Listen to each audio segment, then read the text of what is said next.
My name is Ian Stark, and I want to let you all in on the 7 different rules that I followed that helped me kick writer's block to the curb so that I could finally get my novel to publication. I have never felt more accomplished than when I finally finished my 100-page novel, but let me tell you, I spent about 80% of the time staring at a blank screen and praying for some form of divine inspiration. And I know I'm not the only one struggling with this, which is why I put together some tips and rules to follow in order to cut your writing time in half simply by killing off writer's block. My first tip is going to be to bite the bullet, and what I mean by that is that I'm going to bullet out and organize the type of information I want in that chapter or the sequence of events I know I want to happen within that scene. So instead of getting stuck in the middle of a chapter, spending hours on thesaurus.com looking for the right wording, what I do is I bullet out the different things that I know want to happen. So that will look like a list of, say, certain things that I want the characters to say, certain discoveries that need to be made within that time to get from point A of that scene to point B. So I'm listing out and organizing the sequence of events, and that's going to help because if I have that organized information, I can come back to it later and really think about how I want to word this, how I want to go about it. But it gives me the backbone of my structure so that I'm not spending forever trying to decide how that's going to happen. Tip number 2 is going to be to send your characters to boot camp. This is incredibly important because all successful novels are very character driven. You look at this in terms of how you spend your own life. The choices that you make affect the way that your life goes. So whether you choose to eat breakfast or not eat breakfast is going to affect whether or not you're starving by lunchtime during your day. And in the same way, your novel and the different circumstances that come towards your characters are going to play a huge part in who that character is. So when I talk about character boot camp, I like to take one specific character that I know is going to be in a scene. And what I do is I throw them into different circumstances and try and think about, in the mind of that character, based on who I already know that character to be, based on the different personality traits that I've given them or the different backstories that I've given them, what would they do in specific situations? And that's going to help me get to the point of where I know that character well enough that I know if I'm putting them in a specific situation, in a specific circumstance, within a scene or within a chapter or within my book as a whole, I'm gonna have a much better idea of how that character is going to respond. Number 3 is what I call best case scenario, worst case scenario playouts. So what I'm going to do is I'm going to take a scene that I'm stuck in and think, best case scenario, what would happen?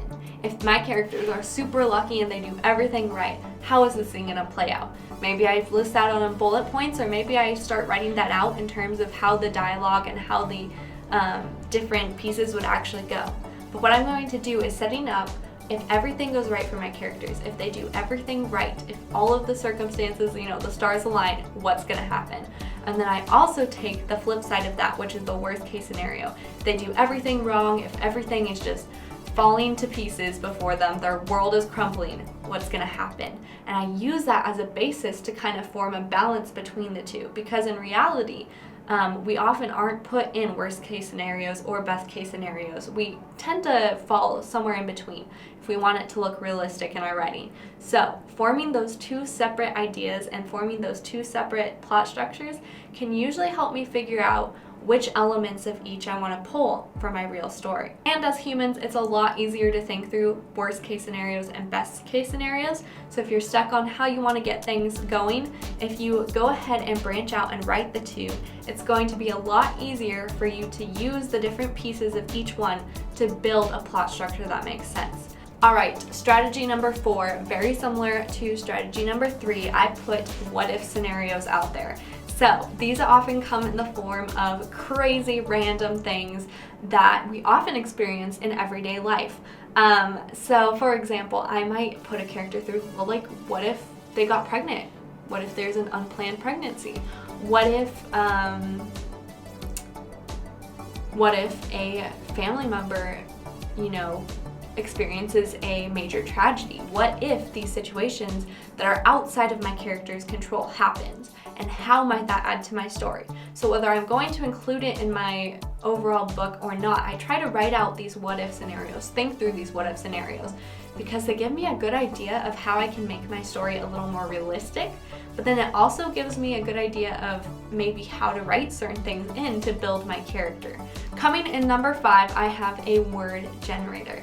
Now, these are super easy to find online. If you Google word generator, they will literally shoot random words at you, and this has been one of the most fun ways to get out my writer's block. I usually try and pull 3 to 5 words. You can do less or more depending on the specific piece you're trying to create. So if it's a poem, you're going to want to use less. If you're trying to write a chapter, you can even, use 10 or 12 words from this word generator. But I tend to stick within the 3 to 5 range. For all of my fellow human beings who are more competitive, this gives me a great starting point for a challenge, for proving to myself that I can write using these out-of-the-ball words. For the 6th rule that I follow, I sometimes have to resort to what I call one-sentence stories. Now, this can kind of stress people out, so it's not for everyone. You have to really work through some of these tips and figure out what works best for you. But one-sentence stories are in my Word document, in my Google Docs, whatever I'm using to create my story. I have a tendency to want to edit as I'm writing and edit as I go. So how I resolve this issue, and because it does get me stuck in this writer's block mentality where I'm thinking, I can't move on until I get through this, I can't move on because this isn't perfect. What I do instead is I will write out a single sentence of my chapter, whatever I'm working on, then I'll hit Control Enter, and that will take me to the next page. Now, some of you might be like freaking out because you're thinking, oh my gosh, my document is going to be 1,000 pages long because I only have one sentence on every page. I don't leave it that way. What I'm going to do is I'm just going to keep doing that until I feel like I'm in a good flow and I'm in a place where if I just keep writing, I'm not going to want to keep editing and go back to things. So what this allows me to do is kind of break past that mental wall that I've constructed, and once I get into that flow, I then stop and I'll, keep writing, and then once I'm done with that section, I will go back and I will put it all together and read it as a whole to make sure it makes sense. But what this does is it does break down that mental wall. If you're like me and you like to edit as you go, and it forces me to just write, because so often what we get stuck on is trying to edit all the little different, inconsistencies in our writing, and so we never write anything new. And so we've spent all of that time that we had allotted to working on our story and progressing and advancing that plot to just restructuring the plot we already have. So this helps break through some of that if that's one of the struggles you might have. And then last but not least, rule number 7, if all else fails, skip it and come back to it later. I cannot stress enough how important it is to remember you do not have to write things in the order that they come. So often I have a book right now that I'm writing that I have the first 4 chapters written, and then I have a chapter or 2 missing, and then I have like a couple chapters written, and then a chapter or 2 missing, and then the end written. You don't have to write things in the order that they are going to be read. So if you're really stuck on one part and you just can't seem to get past it, maybe you need to do more research, maybe you're just struggling to find the right vocabulary for that section, maybe you don't know how to get the point across that you want to get across, or you're stuck on some piece of dialogue, skip it and come back to it later. There's no rules that say you have to write everything in the order they're going to be read. So I really want to stress this. Feel free to skip something if you're having a hard time working on that bit. You're going to be able to come back to it later, and you're going to be able to use more of your time working on what you can write in the moment.